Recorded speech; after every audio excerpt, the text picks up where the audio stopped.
Morning, ladies and gentlemen. I've got 10:02, so I call this meeting to order.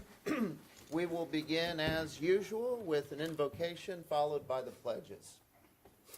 Dear Lord, I come to you this morning and thank you for the start of another day, another week. We thank you, Lord, for the significant milestone of a 250th this coming weekend.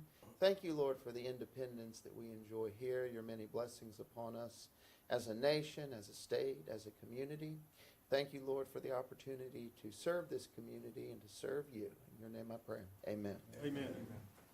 I pledge Allegiance to the flag of the United States of America and to the republic for which it stands, one nation, under God, indivisible, with liberty and justice for all. Honor the Texas flag. I pledge allegiance to thee, Texas, one state, under God, one and indivisible.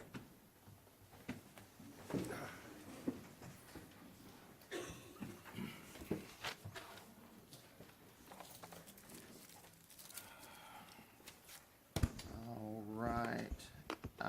Let's see. As we move to citizens communication, want to let folks know that after today, our next Commissioners Court meeting will be on the 13th.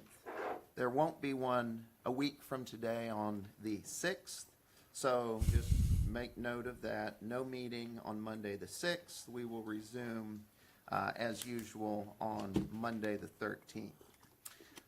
For citizens communication, anyone with us that would like to speak to the court on any county-related issues or business that's not individually listed, you are welcome to do so at this time. Mr. Shoestrike, good morning, sir. Good morning. Morning. Good morning, sir. There was no hamburgers at the desk down there. I Hamburgers. want to let y'all know. Okay, well, maybe. Take hot dogs? Here I am about to starve, slap slam to death, and can't get nobody to feed me. My name is Ken Schusterwright.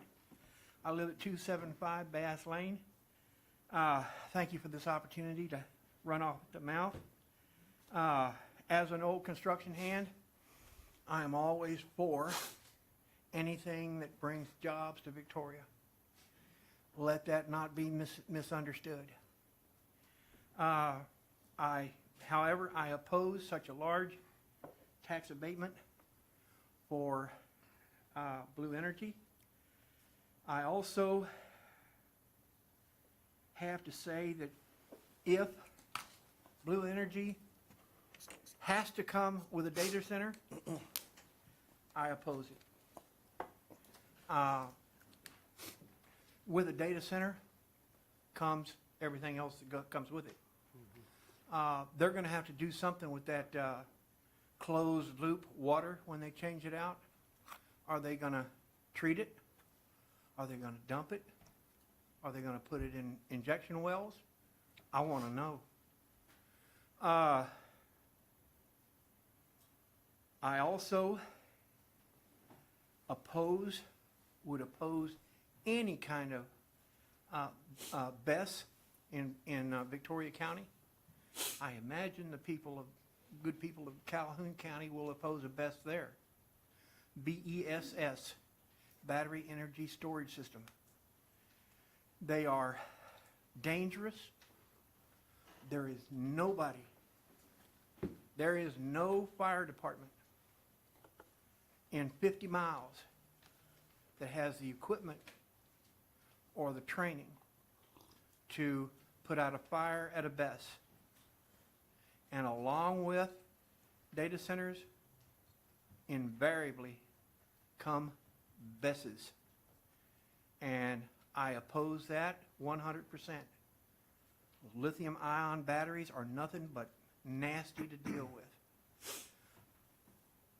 I have had a few people come at me with, well, what do you know? Well, I'll have everybody know that I'm a construction worker. I'm an electrician. I worked at Union Carbide. I worked at every plant around here. We were installing the first data centers 30 years ago when they were changing from analog to digital control systems. And those were infantile compared to what they have planned.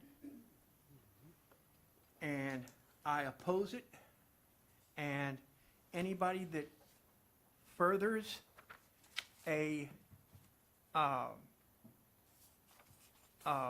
data center or a BESS in any way needs to lose their next election. That's it for me. Thank you. Hey, Kenneth, quick question for you, if you don't mind. Okay. So, to be clear, you're supportive of modular nuclear as an energy source? 60-year record of safety. Yeah, I know when we've spoken previously, that's the impression I got. So your concern is on a tax abatement. What's your understanding of what the tax abatement would be? Is it any tax abatement? All I or know, is there- no, I'm not saying any tax abatement, but the number mentioned in the paper, that's unreasonable. The project, I mean, there are those saying that it's a $6.5 billion abatement. That's the taxable value of the project. Okay. The abatement is, of course, based on, 38 cents per $100 of value. Right. So what's your, just so we know your opinion, I know we've,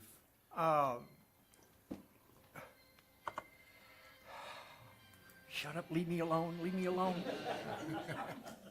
Welcome to our know the world. feeling. Yeah, happens to me all the time. I oppose most. I can't tell you what that 38 Sure, cents. sure. But I oppose most abatements. They don't pay off like they should. And the citizens of the county, the taxpayers, usually have to put up front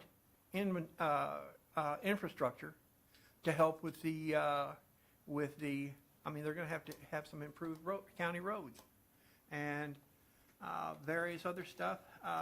And let me ask you this, I wish we had a developer in here today. If one of the local developers goes out here and he's gonna put in a subdivision out here and he starts building houses, does he get a sales tax cut on everything he buys, all the materials? No. But the way they have it written in Austin, these data centers, and I don't know about Blue Energy, but these data centers do. And as I did with the Lower Guadalupe Water Supply Project, I'm going to do, I mean, I've already done some deep diving into this, and I'm going to get a whole lot deeper. And as I get deeper, I'm going to be a whole lot louder. I can't get up here and have a bunch of meetings. I can't, just being here today is taxing me physically. And I can't go to a lot of meetings and this, that, and the other, but I'm going to be working on this. And Mike Rice at the meeting in Bay City said he goes by one motto: be right or be quiet. And I'm going to be right, or I'm going to be quiet. well, we appreciate your Do feedback. appreciate it. Thank Kenneth, you. Thank as you. Do always. appreciate Thank you, it. sir. Thank you. Thank you. Other comments this morning in citizens' communication? Oh, What?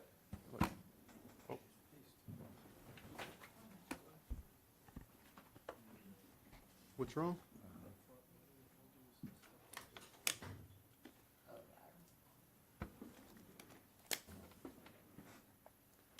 Michael, good morning. Go Good right morning, Morning. Judge, Commissioners, Morning. Commissioner Garcia, and everyone. good morning, sir. I'm Michael Vondro. I live at 2107 North Bend, Jordan.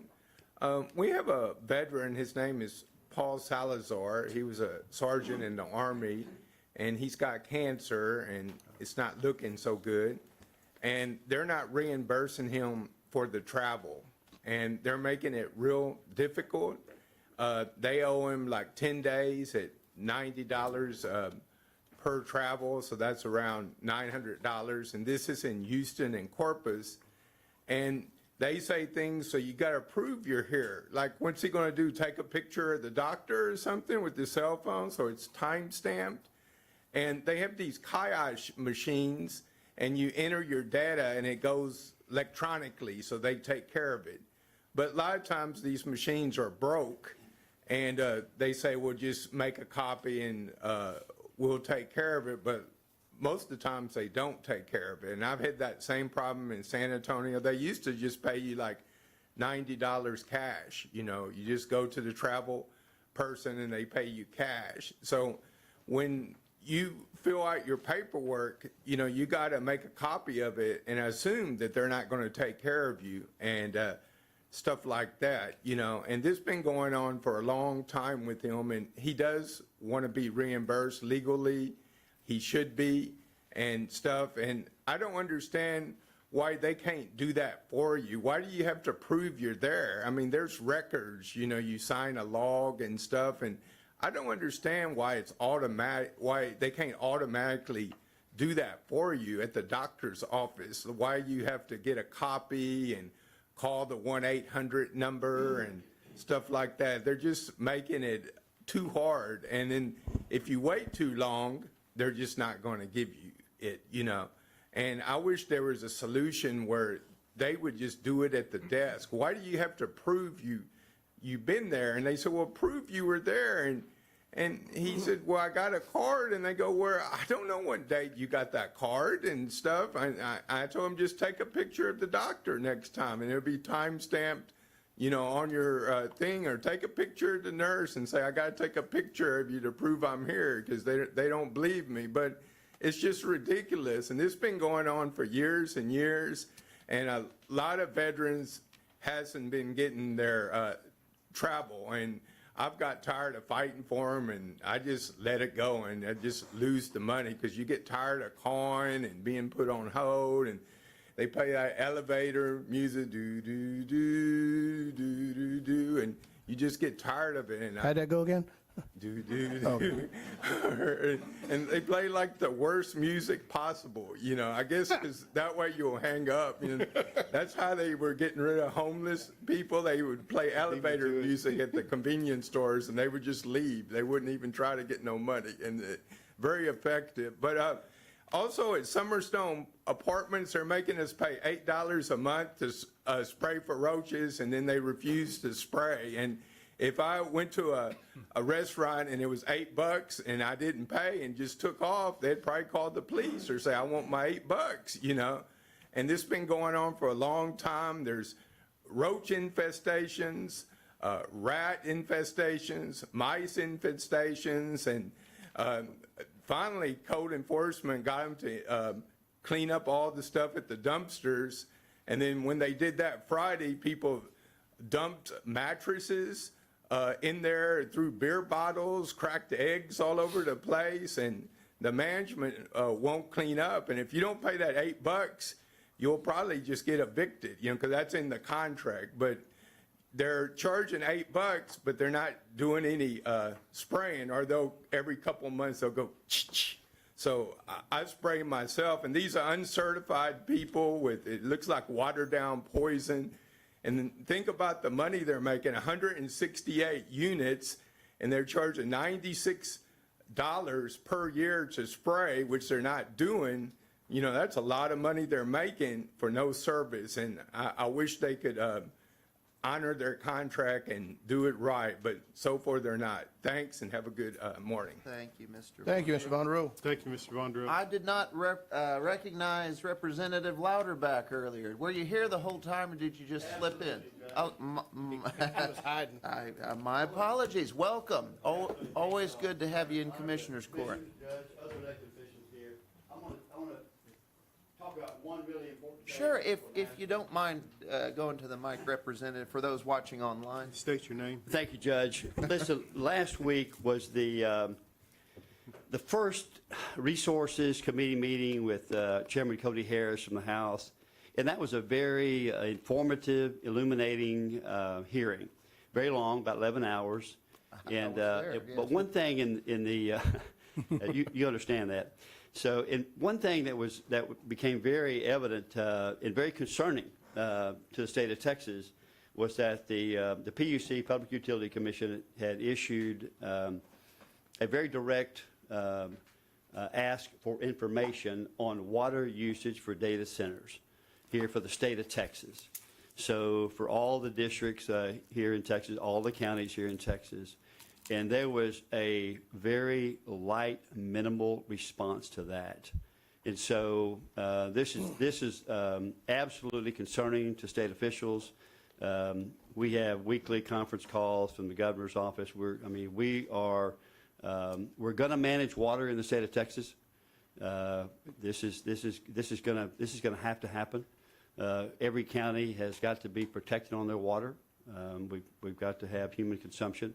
So these are, and I'm not real sure, there may be a myriad of excuses why they couldn't turn this information in the time. They were given plenty of time to do it. It was a very direct letter. So that's just something that I thought y'all might want to know about. And some of our citizens, especially Mr. Schuster, right, anyone else interested in the data center issue. So rest assured, we are very well informed about this. These are all proposed sites. There are some level of permitting and things that are going on, but it will be this session in January of 27 will be a water session for sure. Thank y'all. If you have any questions. Thank you, sir. Representative. Thank you. Thank you, sir. Other comments this morning in citizens' communication? Jonas, come on up. Yes. Good morning, everyone. Happy Morning. 4th of July. Just want to also speak briefly about the Blue Energy potential project that is considering Victoria County. You know, our membership, we talked at length at our board meeting this month about how to best communicate our excitement over this potential windfall for the county, for the port, for the constituents, for Bloomington ISD. This definitely represents, you know, a true once-in-a-generation project, once-in-a-generation look. And we all want everything to be done, you know, in a way that we're all extremely proud of. I think the technology is changing rapidly with regards to the potential off-taker. As you know, any water use will be permitted. It will be within the confines of what is available, and they're also, you know, obviously looking at potentially developing alternative sources which are not presently used. And then also just Texas needs power. And so having a large, high-value asset on our tax rolls that is supplying energy to the grid that you cannot move, that will be here for generations to come, really represents, I think, something that we should all be proud of, that Blue Energy has you know, identified Victoria County as this potential investment. And as the judge said, you know, that $6 billion is potentially eligible for a tax abatement. The project actually surpasses $10 billion of investment. And the creation of 363 high-paying jobs with average salaries of over $140,000, and what that means for our community, for our future, for, you know, kids my kids' age, that, you know, provides a future and jobs here for a long time to come, and one that we're really excited about, and really want to kind of circle back to the VEDC angle on this. Is we understand that, you know, this is a very, you know, popular issue, and a lot of folks have really taken this to heart, and there's a large swath of the community, our full membership is extremely excited about this, and we want to be better about communicating how important this is to us, and how we appreciate y'all's leadership and everything that a project like this might you know, represent for the community at large. So thank you for that. Thank you, Jonas. Thank you, Jonas. Other comments this morning in citizens' communication? Judge, I want to thank Representative Louderback for making himself available. I see him everywhere. I don't think he's afraid to talk to anybody about anything. So if you guys have any questions, catch him now. Yeah, and the comments about the hearing last week, it was a very lengthy hearing. I was able to participate, providing some invited testimony on behalf of the State's Judges and Commissioners Association. And we have some specific asks, as you were all aware, about water, about the role of commissioners' courts in large-scale projects. It's 10, 11 hours of ongoing testimony available online for those who want to watch it, but it is a hot topic, and I echo the commissioner's thanks, Representative, and your involvement in this and your leadership on that, and all the other issues that we're facing. So thank you for being here. Thanks, as always. Anything else in citizens communication this morning? Good morning, Jewel. Morning. Good morning. I guess that means I don't have to introduce myself. So, anyway, it's me, resident of Victoria County, 201 Creek Ridge Drive. You know, I was thinking this morning, isn't citizens communication a great thing? We get to come here and you get to hear from everybody in the community with either congratulatory comments or constructive remarks. People can also make requests. For example, if I came to citizens communication and suggested putting someone from the Bloomington, Placido, DaCosta area on the navigation board or on the VEDC committee, because this whole thing is a huge concern for especially those areas. And what if you guys thought that was a great idea? You couldn't vote on it because it wasn't on the agenda. That's what citizens communication is for. We talk about things, we bring things up, and then later they can be on the agenda.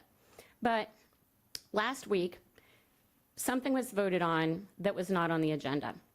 You voted on something that was not listed specifically. It was erroneously labeled, and I mean, I feel like that was sloppy work. And I don't know who made the mistake, but it was so easy to rectify.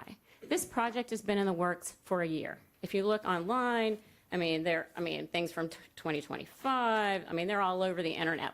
1 week would not have made a difference for Blue Energy or the AI data center they're going to power, but it would have made a huge difference for your voters, for the people watching, for the people that are going to see the legacy of what happens. So that was a little disappointing for the people that were watching online and some of my friends in Calhoun County that are really concerned about this data center. I've gotten totally off my speech. But anyway, so Blue Energy had nothing to do with the listed company. The listed company was Blue Ammonia. And that's totally different from this gas turbine to nuclear power plant that is coming for the sole purpose of powering an AI data center. It's not coming to help us keep our lights on if the grid fails. And that's all over the internet. You can read on all of the press releases. You can even read on Facebook where the port board is all excited about this. Sean Stibich, you can read all of this stuff. It's all over the internet. I'm not just creating this stuff. But the decision's on record, just like every other decision that this board makes. It's not only filed, there's a video. The video does not show any of our commissioners suggesting that we wait a week when the agenda could be corrected. The video does not show Tom O'Neill with Blue Energy discovering the error and suggesting that in order to be a good neighbor, they would resubmit their application next week. No, the video shows and the record reflects that the agenda was not followed. What was the reason for the rush? Let's look forward now. Now that you've accepted the paperwork for the request, let's look into how your voters are going to feel if you give an abatement to a multi-billion-dollar project that leaves the tax burden on farmers, plant workers, firemen, school teachers, et cetera, instead of at the feet of this huge corporation that could easily pay for its share. Look at how much money the data centers have. They could easily be paying taxes. They have billions of dollars. Who in Bloomington has billions of dollars? Who in Victoria has billions of dollars? Possibly somebody on the port board? I have no idea. Our property taxes, funding road repairs due to damages, our property taxes that fund emergency response when there's a problem with this plant, all of that is going to be on the shoulders of our taxpayers, our Victoria County residents, and that's not fair. In the past, I've been told the only reason these companies will come to our town is if we give them a big enough abatement to stay competitive. There are some times we do not want to be competitive, and this is one of those times. Let them go elsewhere. Representative A.J. Louderback actually said publicly, if a community does not want an AI data center, he will support that. There are Republicans, Democrats, Independents, all working together to protect our environment, to save our water, to save our property values, and to save our farms from these monstrosities. I've heard people say, oh, well, you use Facebook, you watch Netflix, so you need a data center. That is not what this particular type of data center is for. That is not the data that they collect. They collect your shopping, driving, viewing, search habits, and they monetize all of that to sell to companies. No one wants this. No one except possibly the AI data center investors before the bubble bursts. No one wants this except perhaps the VEDC or the farmer that sells his land for more than it's worth just to get that data center money. But let's get back to how much you matter. As our elected officials, you matter because you're making huge decisions that affect our lives every day, whether you're upgrading a fire station or a hospital or the airport, or giving a tax abatement to a company that no one wants other than its investors. Think about your legacy. Think about your voters. I know that my voice is not as important to most of you because I can't vote for most of you. But keep in mind that Republican voters in Victoria, Texas, and Edna, Texas, and Port Lavaca, and Bay City, and all across Texas are against these AI data complexes. Even Greg Abbott is taking notice. Who knows if he will actually limit the AI data centers or do any of the things that he says he's going to do if he's reelected, but it is obvious that he has figured out, just like Representative Louderback, and just like I hope you guys are figuring out, that Texans do not want AI data centers. The abatement is unnecessary because the only reason for Blue Energy to come to our town is to power that AI data center.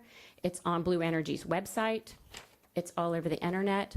If anybody needs any more information about this, I will be happy to email it to you, but I'm a concerned citizen, concerned for my environment, our property values, and my neighbors in the area. Thank you very much.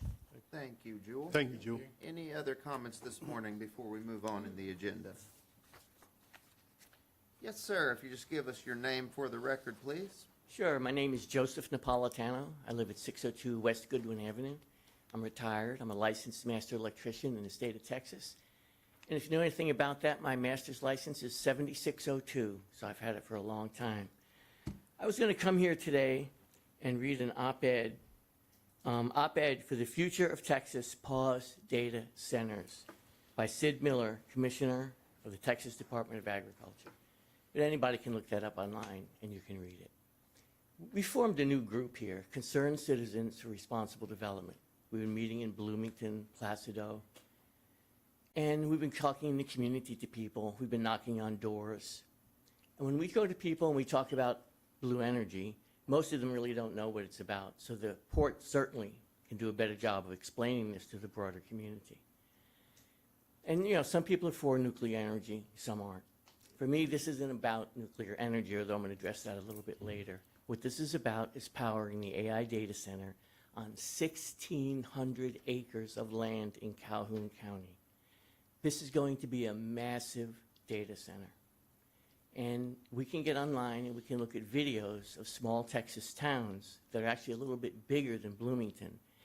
And the destruction caused by the development of these huge projects in rural areas. The number of 18-wheelers going down the streets all day and all night is offensive to the people that live there. So when we go out and talk to people about this, and we talk about Blue Energy, and we talk about the AI data center, they're like, well, you know, maybe we'll get some jobs out of it. And I hear that, 300 jobs over 5 phases, right? So we're talking about maybe 100 jobs per phase, less than that, probably 80. And is it worth trading our environment for 80 jobs per phase? One of the things Blue Energy talked about here, the last time they were here, was a deep saline well. And what that is, you identify a saline pocket underground, and you sink a well to it, and you pull up the salty water. This is not brackish water that we find in our aquifers, right? This is something different. And then they're going to build a desal plant there to make the water usable. So I talked to some hydrologists about this, right? Like, how do you find these deep pockets? And they said it's inconsistent. Frequently they miss and they hit the aquifers. And even if they don't, when you start draining water from under the ground, we're not 100% sure where the fresh water that all of us rely on in that area is going to go. So, you know, we have the nuclear risk right on the barge channel, right? Now, you know, I kind of think these things are pretty safe, personally, right? One thing to remember is the high target nuclear waste, the high value nuclear waste that's stored is stored in ponds on site in containers until it reaches a certain temperature level. Then it's encased in concrete and it is stored on site. There is no national depository for high level nuclear waste. There just isn't. So here we are, right? We're in Texas on the coast, and we're storing radioactive waste in ponds and we have a Cat 3 or 4 or maybe a 5 come up the barge channel, what's going to happen? Has that environmental impact statement been done? And so, we're out and we're talking to people, and the biggest thing folks are opposed to that I've come across, one is the AI data center. People do not want an AI data center. And the polling in Texas clearly shows that. 50% of people don't want AI data centers. A bunch are unsure, right? In rural areas, it's 62% of people don't want an AI data center. And that tracks what we're hearing. But you want to see some anger in people's faces is when the abatement issue comes up. And I'm just going by what's proposed in the media and what I heard here last week from Blue Energy. They're requesting a $6 billion plus abatement, right? People are struggling to pay their bills, to buy their groceries, to fill their cars up with gasoline, and they're abhorred by the fact that we're going to give tax abatements to billion-dollar companies. Billion-dollar companies. And I don't know, I'm not that smart, and I don't know how to do the math on how much money we're going to get, but I wonder how much of that tax abatement money that we're losing, right? If we didn't have that at all, how would it impact people's jobs, right? We're trading environmental safety and security for 300 possible jobs. And before we even go down that road, we need to see job descriptions, educational qualifications, rates of pay, shifts, hours worked, all that information. This whole thing of we're going to have $140,000 for these jobs, right? If you're an operator at Formosa and you work some overtime, you'll make $140,000 a year, right?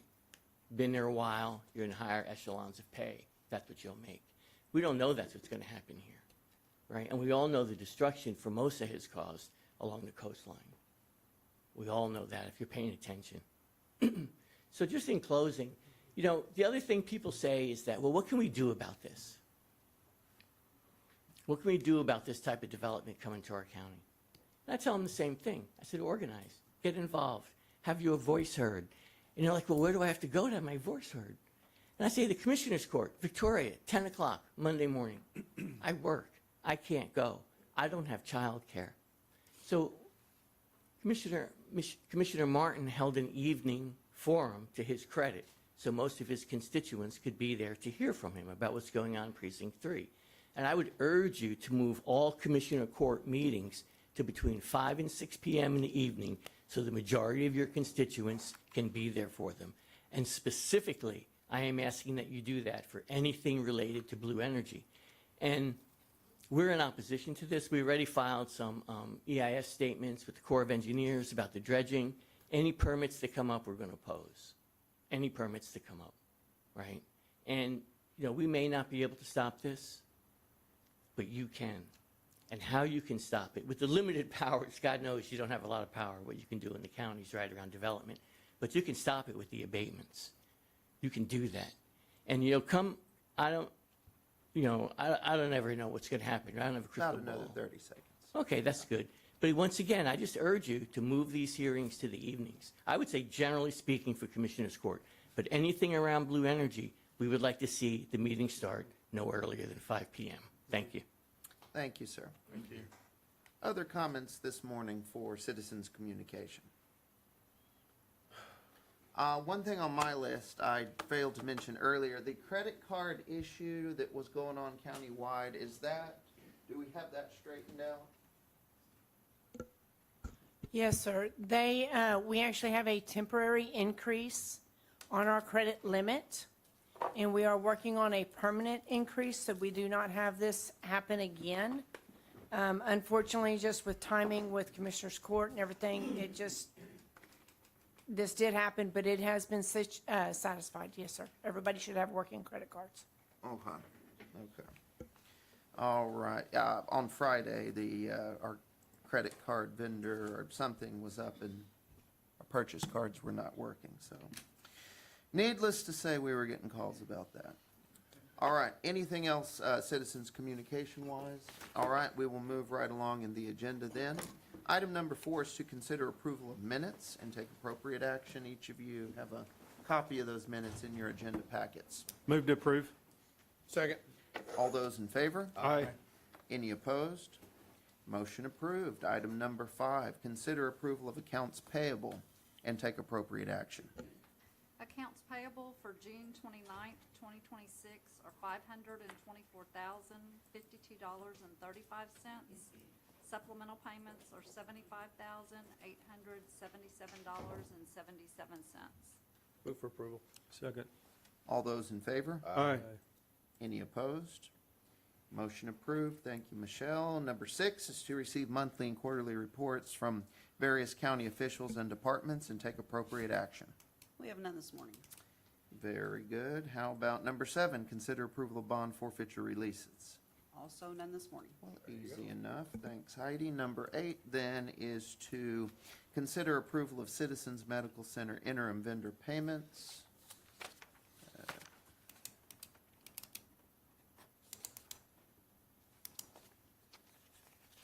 We have the June 25th memo from the hospital showing those interim vendor payments in the amount of $292,867.40, and the ACH report on that same date totaled $2,327,090.28. Move for approval. Second. All those in favor? Aye. Any opposed? Motion approved. Item number 9 is a proclamation, which is filled with some of our local history, like we always enjoy showcasing up here. The proclamation is for Courthouse Week, which is June 29th, today through July 5th. And that reads as follows.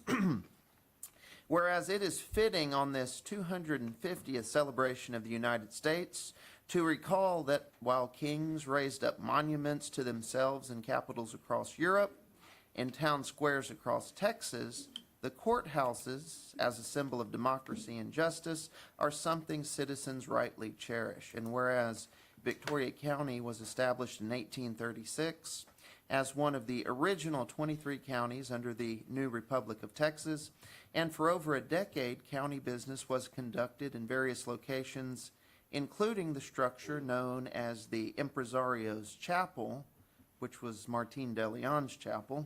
And whereas the first Victoria County Courthouse was a 2-story Greek Revival style building constructed by local contractor Richard Owens in 1849. And whereas the Texas legislature in 1885 passed a law allowing commissioners' courts to issue bonds for courthouse construction, ushering in a boom of courthouse building. And whereas the Victoria County Commissioners Court in May of 1891 requested bids for plans and specifications for a new courthouse, which would cost no less than $50,000 or more than $65,000.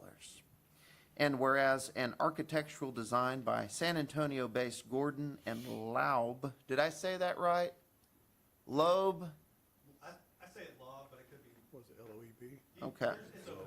We know what we're talking about. Was selected in August of 1891, and that September, a construction bid of $64,487 by local firm Martin, Byrne, and Johnson was accepted, with work scheduled to begin in February of 1892.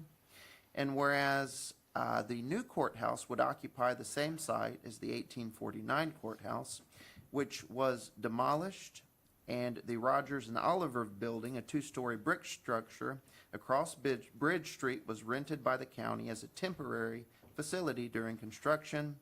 And whereas a community celebration was held in June of 1892, where some 7,000 enthusiastic attendees packed De Leon Plaza to witness members of the local Masonic Lodge setting the cornerstone for the new courthouse. And whereas on December 21st, 1892, the courthouse was inspected and the work approved without any reservation whatsoever, and it was officially occupied January 1st, 1893.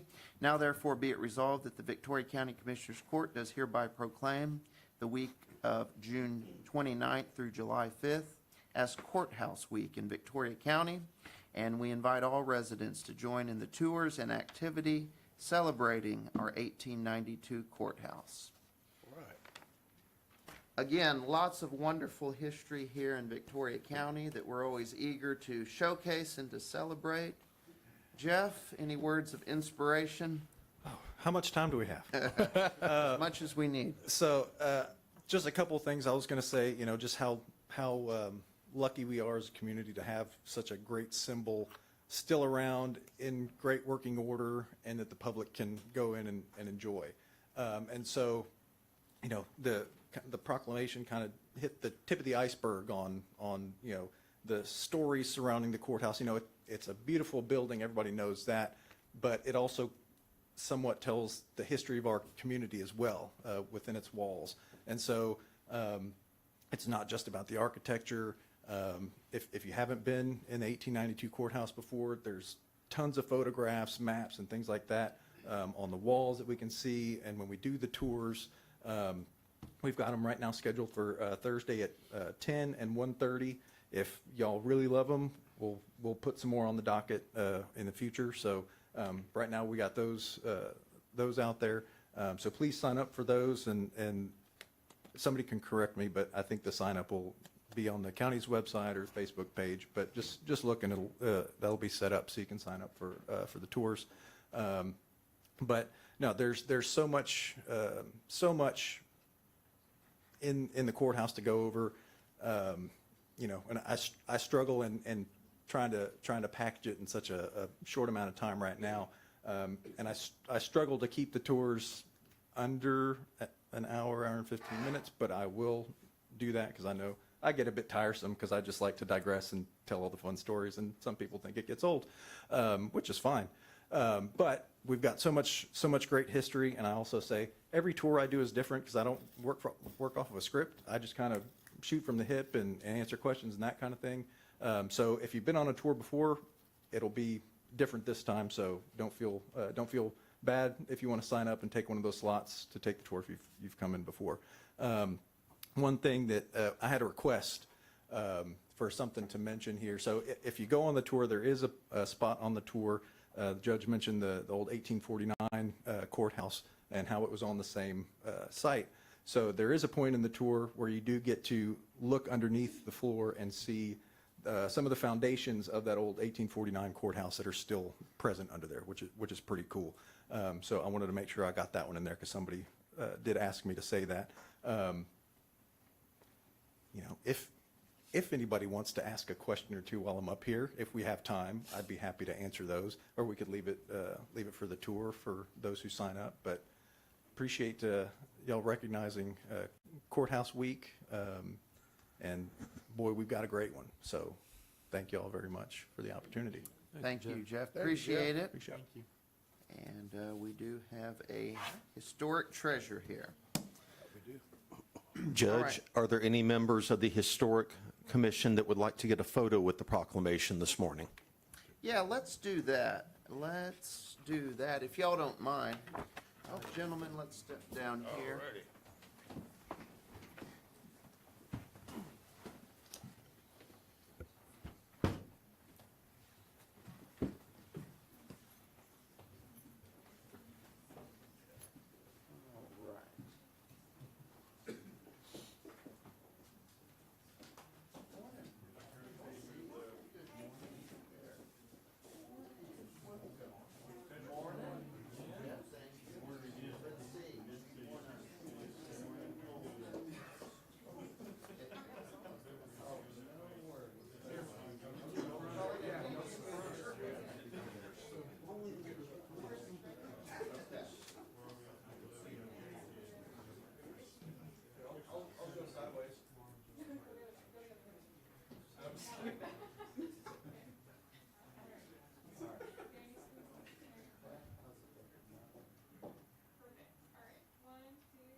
right, did we vote to approve that? Move for approval. Second. All those in favor? Aye.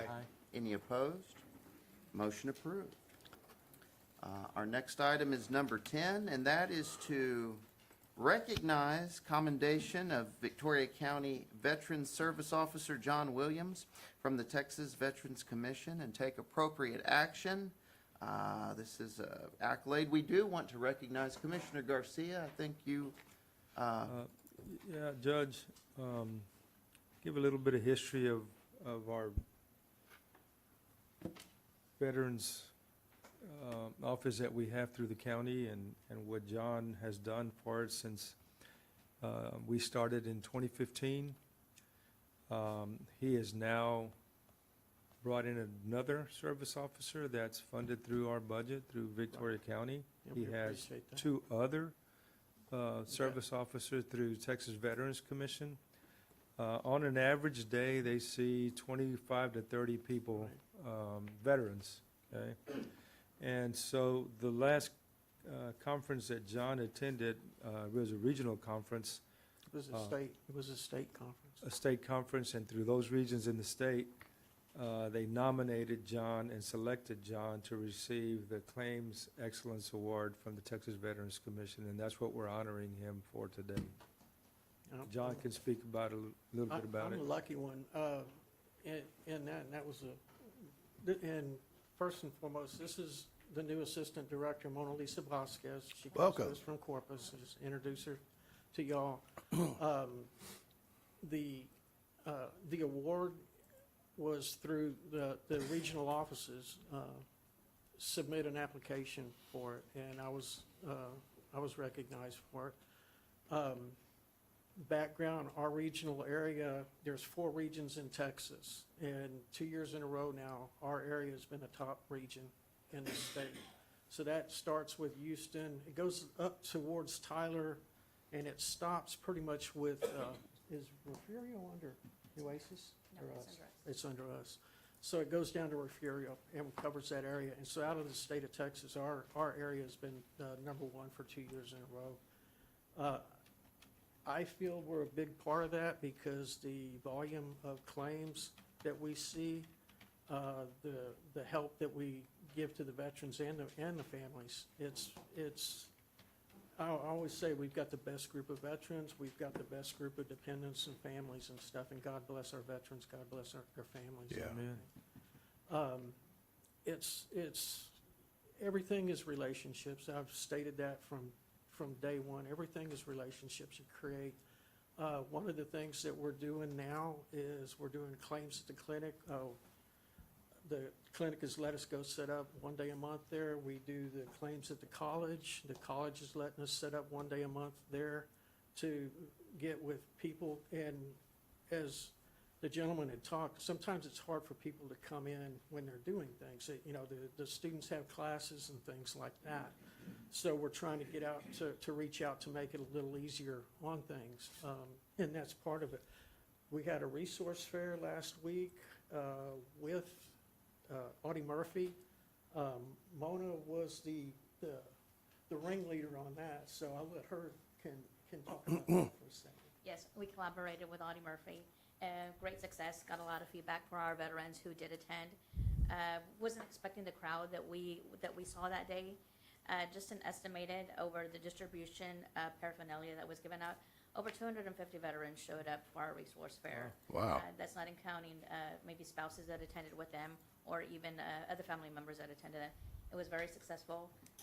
Had a lot of feedback wanting to do this in a different aspect, different perception, different venue because it was quite small. Have another proposed idea that can collaborate once again with Audie Murphy if we're given the okay that we're going to be working on. But it was a great success, great feedback from our veterans, veteran community, and the agencies that work with our veteran community here in Victoria. So just ecstatic about all the progress that we're making and what we're doing for our veteran community and their families. Thank you. Definitely moving forward on it. Yes. And things like that. We're like I said, I'm blessed. I'm blessed to have the support from y'all. Well, we're the lucky ones, quite honestly, because I'm in long-term care. I get families coming up to me. They are trying to navigate what benefits or their loved ones are entitled to. And it's always refreshing to me and kind of a point of pride to say, well, guess what? I know where you can go to navigate the red tape and figure out exactly what benefits your loved ones are entitled to. And that's the other one that I said, the claims clinic, claims at the college, that's the other one that we're working on too, is. Yeah, I heard about that one. Coordinators to talk to the residents and stuff. That's And good. that's the hard one, because they're the ones that are, they don't have the ability to travel either. So we're reaching out, trying to do more of an outreach type of program in that, for the community, to address the needs of the ones that can't make it Right. into the office. But, no, everything, point of information, as with Mr. Vondro, please send them to us. He does know, I talked to him at the clinic Friday. As far as travel pay goes, those are based on ratings, those are based on service connection, and those are based on community service. So those are addressed by the VA, but we help navigate that stuff too. Yeah. So, John, what I want to add, Judge, if you'll allow me. Sure.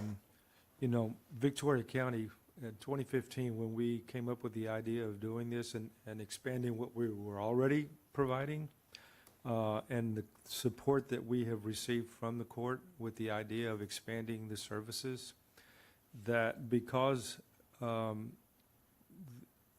Victoria County stepped up and made things better, what I have seen, because I have visited other counties, they're also following their footsteps. Not to our level yet, but no, they've made improvements. So, John, you've been a big part of where we're at today, and I'm very pleased to see that someone has recognized that. and again, it's relationships, creating relationships. And So congratulations, John, if you don't mind coming up here. Well, let's see, do we need to vote on that, or just? we're just This receiving? is to recognize the commendation, which I think we're doing that. We don't need We'll to do do that. that. Let's take a photo up here, and John, we really do congratulate you on this. We'll step down here.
Have we moved to approve? Move I do to if we approve. haven't. Second. Or all those in favor? Aye. Any opposed? Motion approved. There we go. All right. Cool.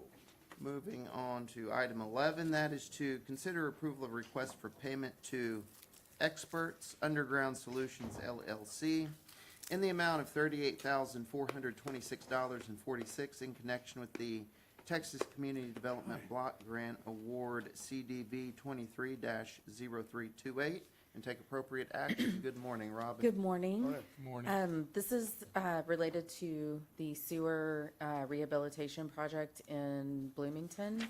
The payment has been reviewed for compliance by our consultant as well as our office and the auditor's office, and is prepared for payment.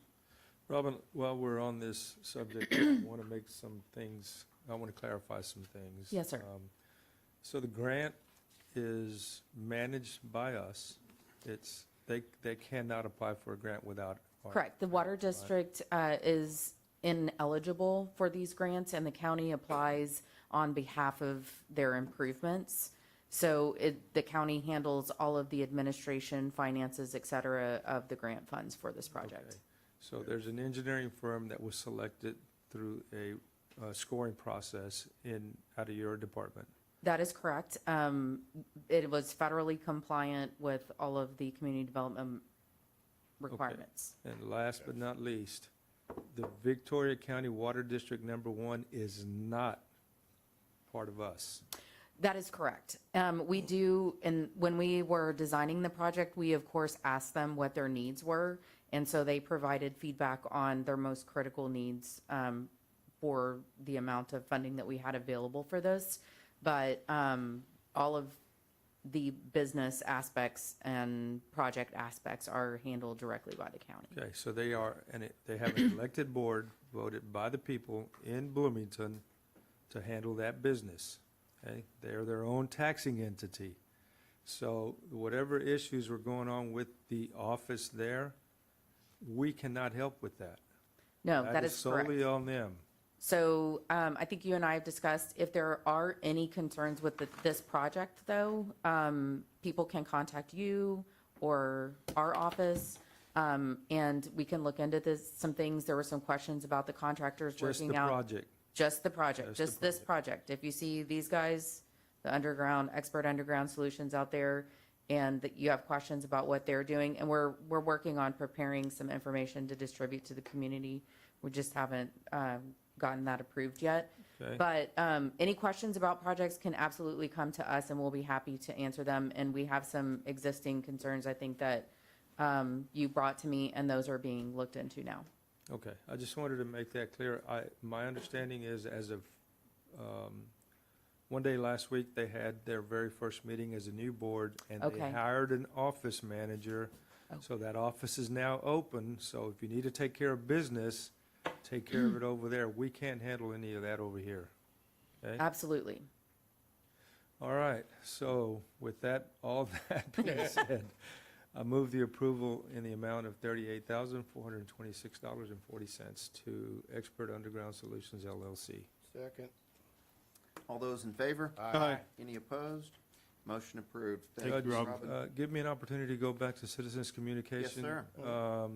Because July 4th weekend is coming up, as far as the precincts that have courtesy stations, Yes, thank you. they will be closed on Saturdays. So if you need to get rid of your household items, Wednesday will be the day. Yeah, thanks for that reminder, Danny. No? Yeah, it's going to be on the Victoria County page, also posted today or tomorrow. All right. Plus, I think we all put up signs. Good stuff. Thank you, Commissioner. Moving on to item 12, that is to consider the following regarding a donation from Jack and Leslie Cruz of an approximate .44 acre tract, excluding mineral rights, located at 60 Kemper City Road West in Precinct 3, and take appropriate action. A is approval of Resolution 2026-073 for the donation of property to Victoria County with intended use by Victoria County Road and Bridge Precinct 3, and B is to authorize the county clerk to file a gift deed, surface only, transferring ownership from Jack and Leslie Cruz to Victoria County, Texas, into the official records of the Victoria County Clerk's Office. Morning, Madison. Good morning. So y'all might remember this from previous discussions we had back in February. We did have a brief hiatus, but now we're bringing this back to just kind of tie up all of our loose ends. So this is the final step of this donation. So you have the resolution in front of you, as well as the warranty deed that we will file with the county clerk's office. It has already been signed by Mr. Jack and his wife Leslie Cruz. This will be excluding mineral rights, so we are only receiving the service rights for that property. We do want to point out, the property owner brought to our attention that it was covered in the media, that it was a 44 acre tract. We do want to make sure that it is communicated that it is a That point is .44 acre tract. important. Yeah, that's very Yeah. Yes. Yeah. So that we will be receiving from them. This will be used by Precinct 3 for vehicle parking, because from my understanding, it's further away from their barn, so it will provide more parking capabilities for them. Yes, thank you, Madison. Yes. I'd like to extend a thanks for your hard work on getting this to course. fruition and getting this sewed up. I'd also like to thank the family of Jack and Leslie Cruz for the very generous donation. This will serve Victoria County Precinct 3 in a way to be able to stage equipment and materials in the further south area of our precinct. Would be very beneficial and save lots of trips for back and forth. So again, thank you to the family of Jack and Leslie Cruz for this donation, and I move to approve. Second. We have a motion and a second on 12A and B. All of those in favor? Aye. Aye. Any opposed? Motion approved. Item 13 is to receive for the record the certificate of substantial completion from Logger Companies, Inc. in connection with the Victoria County Regional Public Safety Training Center and take appropriate action. Good morning, Avery. Morning, Avery. Good morning, Judge. Good morning, Morning. Commissioners. I'm very pleased to bring to you all hopefully the final update for this phase of the Regional Public Safety Training Center. This is the certificate of substantial completion. That means that Logger has completed the scope of their work, including change orders within the building itself. Those renovations are completed with the exception of a punch list record. I was there Thursday afternoon last week along with RMA Architects and reviewing the progress of those punch list items. There are just a few items that are still yet to be taken care of. Okay. But otherwise, the building looks 180 degrees different from the building that we started out with. Yep. So we're very excited. It's my understanding that Sheriff's Office has started moving furniture into the building. Okay. And so, I mean, even from the punch list walkthrough where we saw the completed shell of the building, it has life now. And so it's a very cool project, and I'm very proud to say that this project is completed. Definitely want to give major shout outs to the Sheriff's Office for their support as we've gone through this and made sure that this is a functional facility for them. Several of the change orders that I brought forward to y'all in previous meetings have enhanced that functionality, and that's been in direct collaboration with the Sheriff's Office. So I'm excited for them to be able to take ownership. And then I know Representative Louderback stepped out, but I did want to thank his office for the support that he's lended in general to the concept. Okay. So if y'all have any questions, I'm happy to answer those. But at this time, this is just to receive for the record. All right. So Avery, the punch list is done, over 60 items? The vast majority of those are 63, completed. 65? Okay. About how many you Quite got? a few. I think we have 4 or 5 that are still left outstanding. Okay. In particular, the storefront. A lot of those comments were related to touch-up paint items. Right, I Yeah. saw that, yeah. And so the painters had come in and addressed Okay. a very large amount of those concerns. Okay, That's good. that's the main thing I was wondering. Yeah. Yes. Move to receive. Second. We have a motion and a second. All of those in favor? Aye. Any opposed? Motion approved. Thank you. Thanks, Thank Avery. you. Thank you. Item 14 is to consider the approval of the following detention and/or residential contracts in connection with the Victoria County Juvenile Justice Center and take appropriate action. A, Dimmitt County, B, Maverick County, and C, Zavala County. Move to approve A through C. Second. All those in favor? Aye. Any opposed? Motion approved. Item 15, consider approval of personnel changes and take appropriate action. I see one, it looks like, under. You got to walk in? All right. Thanks, County. Thank you, ma'am. Thank you, Gianni. Is the last name spelled correctly on this? Yes. Okay, just want to check. All right, so we have those two in front of us for item 15. Do we have a motion to approve? So move. Second. All those in favor? Aye. Aye. Any opposed? Motion approved. Item 16, receive for the record discretionary budget amendments, if any, and take appropriate action. And we do have one from the District Attorney's Office, $15,000. And that is for us to receive for the record only. Move to, second. All those in favor? Aye. Any opposed? Motion approved. Item 17, consider approval of 2026 budget amendments and take appropriate action. We do have a number of those in front of us. We can approve them all in one motion if that is the court's wish. So move. Second. All right, we have a motion and a second on item 17. All those in favor of approval? Aye. Any opposed? Motion approved. All right. Sign all these.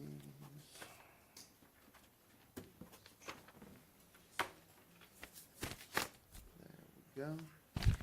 All right, and that looks like our last item of business. A reminder again that we will not have court a week from today on Monday. Our next Commissioners' Court will be on the 13th. It'll likely be a long agenda then, I would think. Until then, I hope everybody has a wonderful 250th Independence celebration, and we'll see y'all here in 2 weeks. We stand adjourned.